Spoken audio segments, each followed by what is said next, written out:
polisi melakukan prarekonstruksi kasus penganiayaan yang dilakukan oleh seorang ibu hingga menewaskan anak tirinya yang baru berusia 6 tahun di Rawapanjang, Kabupaten Bogor, Jawa Barat. Prarekonstruksi dilakukan secara tertutup oleh Kepolisian Resor Metro Depok di tempat kejadian perkara. Prarekonstruksi menghadirkan tersangka tunggal yang memperagakan 20 adegan. Pelaksanaan prarekon ini menarik perhatian warga sekitar yang prihatin dengan nasib korban dan kesal dengan perbuatan pelaku. Diketahui pelaku mempunyai 3 anak dan korban menjadi satu-satunya anak tiri. Sementara itu sejumlah warga mengaku sudah curiga adanya kekerasan yang dialami korban karena kerap melihat luka baru setiap kali bertemu korban. Namun ketika ditanyai, korban mengaku luka yang dideritanya akibat terjatuh.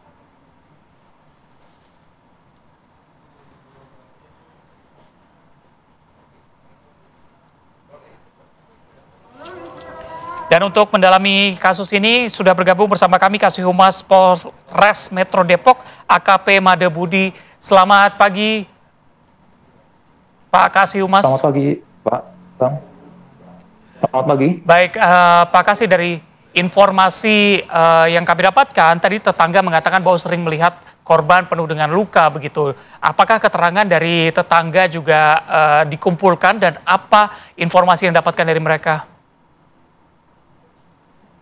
Ya, memang untuk kasus ini sudah dilakukan beberapa pemeriksaan penyidikan terkait untuk membuat jelas kasus pidana tersebut. Jadi saksi-saksi dari kerabat maupun tetangganya sudah diperiksa, kemudian sudah kami dapatkan informasi-informasi yang tentunya menjadi suatu tambahan informasi untuk penyidik PPA Polres Metro Depok gitu.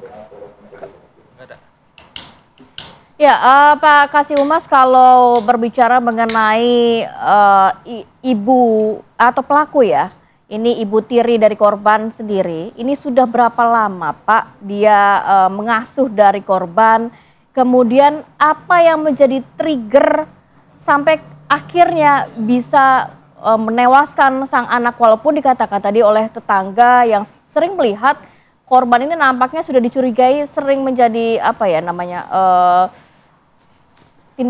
sering mendapatkan tindakan kekerasan dari ibunya. Tapi apa yang menjadi motif pelaku melakukan hal tersebut? Ya, memang berdasarkan penyidikan dan yang kita lakukan oleh ibu korban, yaitu pelaku yang saat ini ditetapkan sebagai tersangka, penganiayaan ataupun pemukulan yang dilakukan oleh ibu korban itu memang secara berkala telah dilakukan sejak awal bulan Oktober 2025. Jadi secara berkesinambungan penganiayaan tersebut sudah dilakukan. Dan kemudian puncaknya 3 hari belakangan ini secara intensif penganiayaan tersebut secara masif dilakukan oleh pelaku ibu korban terhadap korban gitu, sehingga mengakibatkan beberapa luka tubuh yang cukup banyak, mengakibatkan korban pada hari keempat mengalami pingsan dan meninggal dunia. Jadi apa yang menjadi triggernya atau penyebab utamanya, Pak, sehingga kekerasan terus dilakukan, apalagi tadi ada katakan sejak awal bulan? Iya, trigger ataupun motif yang menjadi sebab pelaku melakukan penganiayaan tersebut adalah pelaku merasa kesal ataupun merasa emosi terhadap korban ketika korban menolak untuk diberikan makan atau disuapi makan.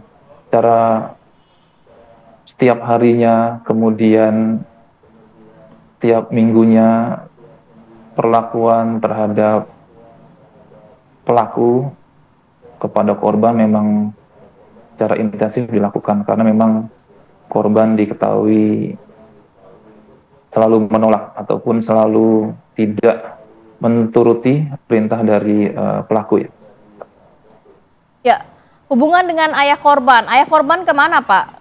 Kalau berbicara mengenai anak yang nggak mau makan, nampaknya banyak kasus seperti itu. Tapi apakah ada motif lain? Mungkin kesal dengan sang suami, atau ada faktor ekonomi, atau apa lagi Pak? Bagaimana hubungan dengan ayah korban? Ya, saat ini memang kami terus dalami motif yang memang disampaikan oleh penyidik. Hanya baru satu penyebab yang kami terima. Untuk itu selanjutnya mungkin kami akan terus dalami keterlibatan ataupun ketersangkut pautkan dari ayah korban. Apakah memang ayah korban ikut serta ataupun terlibat dalam kasus ini atau tidak, terus kami dalami, begitu. Oke, baik, kita harapkan bisa segera terungkap sebenarnya apa yang menjadi motif utama dan apakah keterlibatan dari ayah korban juga terlibat dalam kejadian ini. Terima kasih Kasih Humas Polres Metro Depok AKP Made Budi.